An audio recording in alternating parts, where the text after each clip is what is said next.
অখিল ভারতীয় রাষ্ট্রীয় শিক্ষা মহাসংঘের উদ্যোগে রাজধানীর মাতঙ্গিনী প্রীতিলতা সভাগৃহে শনিবার অনুষ্ঠিত হল একদিনের বিশেষ সেমিনার। সেমিনারে উপস্থিত ছিলেন রাজ্যের উচ্চ শিক্ষামন্ত্রী কিশোর বর্মন, বিভিন্ন কলেজে অধ্যাপক, অধ্যাপিকা এবং শিক্ষানুরাগীরা। সেমিনারে বক্তব্য রাখতে গিয়ে মন্ত্রী কিশোর বর্মন বলেন, রাজ্যের শিক্ষার মান উন্নয়নে আমাদের লক্ষ্য।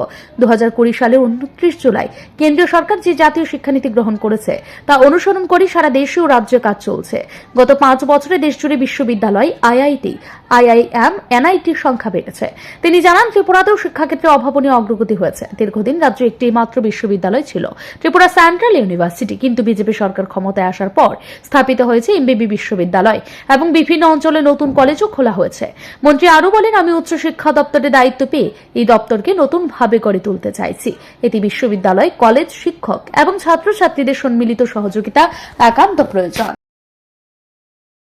আজকের এই প্রোগ্রাম এটা অখিল ভারতীয় রাষ্ট্রীয় শৈক্ষিক মহাসংঘে তারা আয়োজন করেছে। তো আজকের এই প্রোগ্রামের মূল উদ্দেশ্য হচ্ছে আমাদের দেশে 2020 সালের 29শে জুলাই যে জাতীয় শিক্ষানীতির অনুমোদন হয়েছে, প্রায় 5 বছর হতে চলল।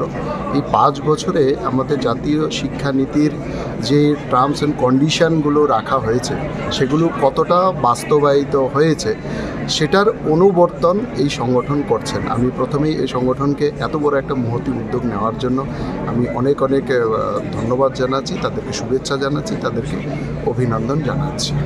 তো সেই বিষয়ে আজকে আমাদের সারা দেশে আমরা জানি যে মাননীয় মোদিজি এক ভারত শ্রেষ্ঠ ভারত গঠন করার জন্য আমাদের জাতীয় শিক্ষানীতি দেশের মধ্যে প্রণয়ন করেছে। কারণ আমরা জানি যে যে কোনো দেশ কিংবা রাষ্ট্র কিংবা সমাজকে যদি উন্নত করতে হয় তাহলে সেই দেশ, সমাজ কিংবা রাষ্ট্রের জনগণকেও কিন্তু শিক্ষিত এবং সুশিক্ষিত করে গড়ে তুলতে হবে।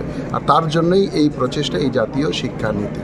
তো এই জাতীয় শিক্ষানীতি আমাদের যেটাকে প্রাথমিক স্তরে সেটাকে জনমুখী রাখা হয়েছে। 18 বছর বয়স পর্যন্ত সবাই যেন শিক্ষার আওতায় আসে, শিক্ষার অধিকারের আওতায় আসে, সেই প্রাবধান তার মধ্যে রাখা হয়েছে। এই সেমিনারে রাজ্যের বিভিন্ন কলেজে অধ্যাপক, অধ্যাপিকা এবং শিক্ষানুরাগীরা অংশগ্রহণ করে তারা জাতীয় শিক্ষানীতি প্রয়োগ, উচ্চশিক্ষার গুণগত মান এবং ভবিষ্যৎ পরিকল্পনা নিয়ে আলোচনা করেন। ব্যুরো রিপোর্ট, ঋদ্ধি নেটওয়ার্ক।